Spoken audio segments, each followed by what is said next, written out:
everybody, welcome to the Bronze Challenger match here at the Nexon Arena. For Pro League, it is Valdez and Wolf joining you tonight with our fantastic picture. How are you doing today, Wolf? It's just more fantastic than that picture could ever convey. Look at this, KT Rolster getting a big ooh from the crowd there. 4-2 with a +2 indicator. Much better than this team, who narrowly made it through with a 3-0 victory in their final regular match. Yeah, just barely making it. Also, KT down here at third, a bit of a surprise. Jin able to win that last one and did slightly get ahead of KT, so we will be seeing them tomorrow against the winner of whoever wins tonight. And of course, our first match for the night is going to be Stats versus aLive, a huge matchup to start the night, in fact. It really is. It's going to be a good one, though. It's going to be on Dusk Towers to start things off, so we might go full late game on the map. We'll see how it goes, but Stats massively the favorite. It's a bit odd of a choice, I guess, for KT to send him out as the first player because he just played in Star League, showed a lot of games there, but I think, you know, he played a different matchup that he's going to be playing here. Dusk Towers is a good map to put him on. But with the control we saw from him versus Patience, I feel like he is going to dominate this first game. I just feel like he's totally in control of this. He might even all-kill Afreeca today. The thing about Stats that I noticed more than anything else in that series was his confidence. He said it in the interview too. He's like, I've never felt this confident. And if he can bring that over into this game tonight and into the future games if he does win, I think this could even be a 4-0. I mean, this guy is on fire right now. Yeah, I think there's a big chance we're going to see a 4-0 victory here with that all-kill.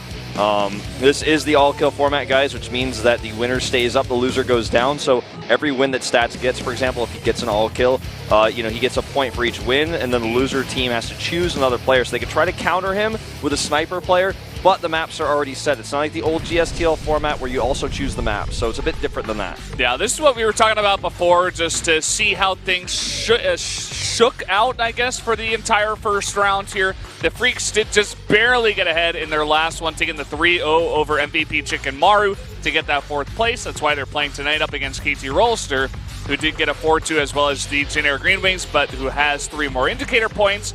And of course, SK Telecom T1 up at the top. They've got a super deep roster, fantastic players all around. Definitely the kings of this season and this first round. Yeah, and pretty much every season they play in as well, but this is just a continuation of that. Looking at these two records we get between each other in regular season, they're 3-2 against each other. In postseason, KT is 1-0. And in the all-kill format, they're 1-0 as well. Not a ton of data between these two because they don't play against each other that often. Afreeca, of course, used to be Svenu, and before that, Startail, and it's not a team that was known for consistently making the playoffs, so this is a big deal for Afreeca Freaks here in round 1. Let's take a look at the maps now. The map list here: Dusk Towers, Ruins of Ceres, Brian Terraces, Orbital Shipyard, Laralac Crest, and then Alrena for Game 6 there. I'm not sure about Game 7 just yet, but you can see the different records going to each team on each map, and here's a look at some of the players that we might be seeing tonight. Yeah, Stats, TY, and Zest have essentially carried this team to victory, and I feel like, I was talking about this earlier, I think that the lack of depth in their lineup may hurt them versus Jin and then potentially versus SKT if they end up making it to there, but just a little bit of data on how many kills each player has gotten. You see there's not a whole lot of data for the Freaks at all, in fact, because they don't get all kills or multi-kills. Yeah, as I was saying before, Dusk Towers is going to be map number 7 here. Yeah. This is the way of things, just going to replay that map, so wouldn't be surprised if we do see the team saving more Protosses for that map. We've seen the PvT matchup is very heavily favored, as Terrans don't seem to know exactly what to do against this composition we're seeing out of Protosses, which is very defensive, get this giant death ball with Tempest, Archon, Storm, etc., and you know, definitely in Stats' favor because of that as well. Yeah, definitely so. There's a few events you guys can do if you come down here. You can grab some photo cards and collect those. Looking at this, it looks like Maru, Seed, and TY are the current cards you can collect. But if you can't speak Korean, good luck with that. But if you come down here and you ask us for help, maybe we could try to help you out. But do you think this is going to be an all-kill? Because I feel like if aLive does not take this, it's going to be an all-kill. Like, I think he's actually the best bet out of all 4 players that we will see from Afreeca today to beat Stats. He's the best bet, and I have very little confidence that he can do it. Yeah, just like I said, you know, before, I'm definitely agreeing with you there. I think it should be a 4-0. If Stats takes this first one, I think he's very heavily favored in the first matchup as well. especially given the map. And I just want to see if Stats is really this good in general, or was it just like this one-time best of 7 against Patience where he actually absolutely shreked him, and Patience maybe just didn't show up. Yeah, I think there's a lot to be said about that. Patience definitely looking very weak in that series, doing weird all-in in Game 4, getting out-microed by Stats' regular Stalkers with his Blink Stalkers. Looking at Stats' overall record this season, he's 4-2, which means he's been fielded 6 times, and as I said before, he's kind of helped carry the team along with Zest. Yeah. And the thing about Stats coming out first here, I think that the Freaks could have predicted this. I mean, it's Dusk Towers. Stats is the guy who followed in SOS's footsteps, and he did go for that build before. He's obviously very comfortable on the map, I think even a lot more so than Zest. Yeah. So I wouldn't be surprised if aLive came out here, he's like, put me in, I'll take out Stats, I know how to deal with this build. And so there is something to be said that we may see a surprise out of aLive where he's got the answer.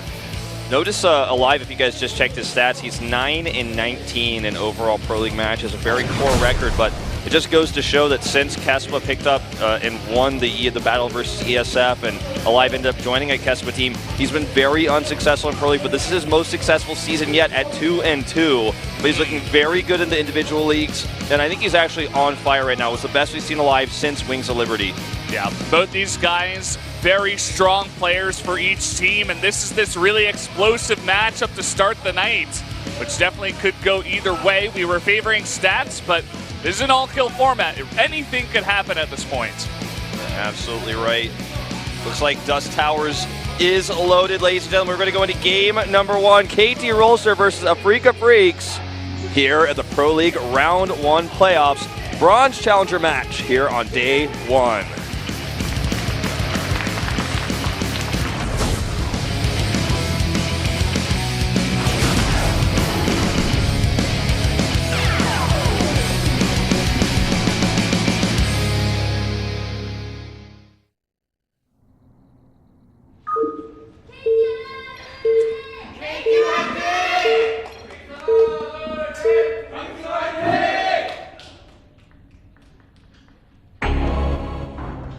Up here in the top right, in the red, the Protoss player from KT Rolster, it is Stats. And his opponent down here in the purple for Afreeca Freaks, it is aLive. It's aLive. aLive. In the flesh. Now, I've heard that you've got a bit of a story to tell us, Wolf. Yeah, You're the storyteller of StarCraft 2, so why don't you tell us a little bit about aLive here? Yeah, I want to talk about this guy's backstory, because he's been on a lot of different teams. He was first on the team, or the clan FOU. That's where he first made his start. He traveled through TSL, he was on Fnatic for a while, and even Evil Geniuses, before jumping into a few Kespa teams, actually. I think he might have been on MVP before this, and then StarTale, and then, of course, now Afreeca Freaks. And Spanu as well for a brief period of time. But he's been around since the very beginning of Wings of Liberty. He's one of the most consistent Terrans back then, along with players like Rain. I'm talking about like old Wings of Liberty, like in the times where like Rain is doing well, Boxer is still doing well, Nod is still doing well. He was really good back then. And he was Rain's teammate, a great Terran partner for him there. Really good at TBT, always has been. But last season and in Heart of the Swarm, he looked very weak. It was his weakest time in his career. He had a really bad Pro League record. Every time we saw him, he would just all in, and he looked just like he was almost not even practicing the game that well. But now in Legacy of the Void, he's got some sort of reinvigorated enthusiasm, and it's really good to see a player that's been around since the beginning, since the beta of Wings of Liberty, years and years later, be on this stage against Stats, who's a Brood War legend. Yeah, it's really interesting to see just with the new expansion, his renewed passion in a way, I suppose. You know, it's possible that he just wasn't the player for Heart of the Swarm as well, you know. I'm not saying that he just decided to disappear off the map, but it's obvious that this guy is a very talented pro gamer, and it's really cool to see him just jump right back on the map when he's ready to go. Yeah. With all the new changes. Really, really a great and very smart player, and also an IPL champion, which is a very tough tournament, just like an MLG, for example, back in the day, or like a DreamHack when Koreans were allowed to compete in those. Yeah. But aLive, just definitely someone not to count out here, and I think personally, A lot of people say Curious is Afreeca's best player right now, but I want to lean towards aLive. I think he's just a little bit more solid overall, and I think he needs to get the momentum going here in this first game. Oh, he is going for a Grady double CC build here. Stats hasn't gotten that information just yet. Yeah. I love it. I mean, he knows that Stats is going to be very defensive, that he's not going to get too aggressive here. Now, what we are seeing out of Purdos's when they do go for this build is they do like to harass with the Mothership Core sometimes, but usually with the Warp Prism. Right. Go into that back door, warp in a bunch of Adepts, do some harass damage, maybe even throw down a Dark Shrine if you want to spend the gas, but usually not. And all the while they are teching up here. So I wonder if Stats is, how much is he going to commit to this harass? Is it going to be a bit more, you know, play against what aLive is expecting, or is it just going to be what we're expecting, which is this very defensive style? Yeah, it's a good question. We're going to find out the answer to that question probably in just a moment as that Twilight Council finishes as to what comes out of there. If he goes for Glaives, if he wants to go for a Dark Shrine. He's adding 2 more gates. Does lead towards either Glaives or Blink, most likely coming out of that. The Robo is ready. There's going to be a fast Prism, which can be used for multiple things, but it's always going to be usually focused on the backdoor expansion and jumping between that and the main. And it is the Glaive upgrade coming out here, so increased attack speed for the Adepts. Yeah, immediately chrono boosted there. Going to look to put on the pressure here. I've seen this build actually when I was studying for Poland. A lot of the foreign players do like to go for this kind of build. You can do a lot of nice harassment damage.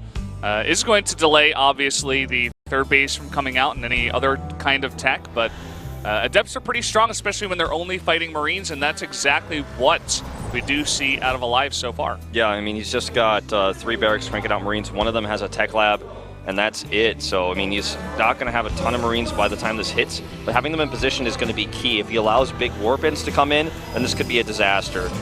Then even if he gets into position, the Adepts can target down SCVs and escape. The pickup range on that Warp Prism is really huge right now.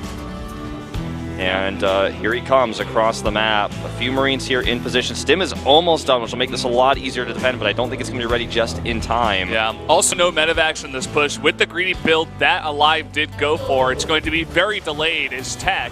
Look at this, he doesn't even have all his Marines here to fight, and this huge warping coming in now. 3 Adepts, nice pickups here, nice micro from Stats. Yeah. Trading very well against the Marines. This is the problem, you know, if you just have a few Marines here, the Adepts with the first warping will actually just trade them. Now they're going to shade into the main base where there's even fewer Marines here, and a few SCVs are fighting. Those Adepts are on move command for a bit too long, and it looks like he will finally clean this up, actually. And I think this is, to be honest, a little bit better of a trade for aLive. He's only 4 SCVs behind. He's got triple SCs, triple CCs. He's got, you know, triple mules. So he's got +1 nearly finished. He has plus the stim upgrade. He's probably going to get combat shields in just a moment. I like his position here. This is not bad for him. Not a bad trade at all. I think Stats kind of messed up his micro there a little bit. Yeah, definitely agreeing with you there. I think it would have been better if he just maybe didn't commit to the shade, or if he was going to go for that kind of thing, at least be paying attention in that moment in time. Do not move command your Adepts. But because aLive also with this build did not, well, he got out a lot of racks early on, so he did have enough Marines to deal with this. It wasn't an overwhelming number of Adepts, and he had them in decent position. Not at first, but then eventually he did group up everything and had a nice defense there. So aLive in a pretty good spot, but the problem here is that even though aLive did defend that really well, I'm not sure if he can go across the map and kill Stats, you know, try to punish him for it. He's going to try to go for a drop, but this map is gigantic. Even though it's a two-player map, you get your Mothership Core in position, you can warp in some Stalkers, already 5 more gates on the way with Blink. You know, I think Stats is going to be ready for this by the time those medevacs get over there. 3 observers in position here, as well. He has a 4th on the map somewhere else. Moving across the map, he has a 5th on the way, so he has total vision here. I think the idea for aLive is just do a little bit of economic disruption. If he could find some damage, it would really hinder the follow-up push. We added 5 gateways, and Blink is on the way. Whoa. It looks like he's just going to get lucky here. Okay, just barely spots it, turning around. Those Stalkers moved out right as the medevacs were coming in. He's actually still going for it here.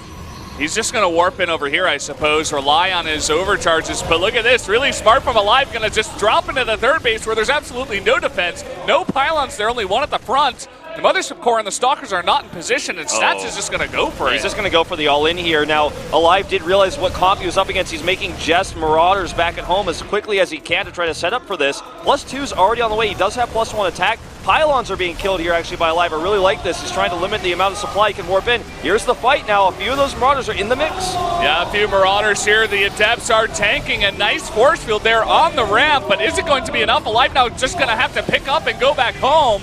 But I'm not sure Stats is enough to fight this. I don't know if he does either. It looks like he just barely has enough to continue the engagement. aLive's going to drop into the natural. Instead of going home, he's actually taking a lot of losses because of those overcharges. I think his multitasking may be failing him a little bit here. Yeah, look at this. Stats is actually beginning to trade with that blink. He's warping in some of the Adepts here to tank. And against only the Marauders, just constant warp-ins here. Remember, Stats had 5 more gates on the way, so I think he has got 8 total. Yeah. There's just not enough here for aLive. There's not enough here. He doesn't have enough barracks just yet. I mean, he's just making like 3 Marauders at a time. 2 Marines left on the map for aLive. He has no army. He has 65 SCVs, but nothing to build them. 3 barracks on the way, but they should have been here a long time ago. Now he's got a few more barracks online, but it's just too little too late. He's trying to micro the upgraded units he has here with SCVs, and he's trying to push this back. Look at this. The Adepts reinforcements coming from that Warp Prism, and this is just going to be way too much for aLive to handle. He's got no more army. Some Widow Mines trying to get into the mix. They may be able to delay this, but he's got nothing to stop Stats from killing his third. Yeah, he's just going to have to lift that at best if he can even try to do that. He's trying to keep it on the ground as long as possible to buy time. Good micro here from aLive, trying to target down some of those weakened Adepts. He needs these medevacs to lift up. He's trying to bait into the Widow Mines. It's not working out for him, though. He's losing army and CC. He has to choose which one to save. But I think he's going to lose both, and I think this game may be over. Yeah, Stats back at his base. He's mining from his third. He's following up, making only units now, and he does have detection. We do see a scan here trying to snipe that observer, but it's just not enough. It's just too far away. This Liberator is actually going to be sniped here as well, which is one of the big keys that aLive had to holding this push off. He never killed that Nexus, which was a huge problem. He didn't make, there were a lot of choices he could have made, but he didn't make any of them fast enough. He didn't save his CC, he didn't save his army, he lost too much of both. And oh, here comes the Shade up to the top of the ramp. Yeah, using that for vision, just gonna snipe out that Widow Mine, and we do have a nice core of Marauders, but only on 2 base, constant warp-ins coming in from Stats. Not fighting in the best position, and aLive is going for a Widow Mine drop. Yeah, that could change things. The problem being that no matter how many probes he kills here, this Nexus is still alive, and he only has 2 CCs. Starting to turn this fight a little bit around. He has the better upgrades, and don't forget, he has 1-1 now, not just +1 attack. He's going to have +2 attack in just a moment. He's losing. Yeah, he's got it. He's got 2-1 right now to 0-0. Just Blink and obviously the Adept upgrade. So he's beginning to trade. He kills the Warp Prism. Oh, this is he's hanging on. He's surviving. This isn't supposed to happen. Yeah, he's surviving here, man. Maybe want to even think about moving his main CC into the natural to continue a parade push. He's going to have 2-2 shortly. If he had killed this Nexus, it would be a totally different story this game. Or if he had sent his Marines home, you know, it would have been a totally different story. If he had those 3 barracks a little bit faster, you know, everything about this game for him was just nearly perfect. But there's just a few holes in what he was trying to do. That CC from the main base is being moved down now. 2 Forges on the way for Stats as you start to realize he is drastically behind in upgrades. He doesn't have any AoE damage either. He knows that he has to kind of take a back seat now and say, you know, I got to rebuild here. I got to get back in the game in terms of upgrades. I've got a base ahead of him, you know, so I've got that going for me.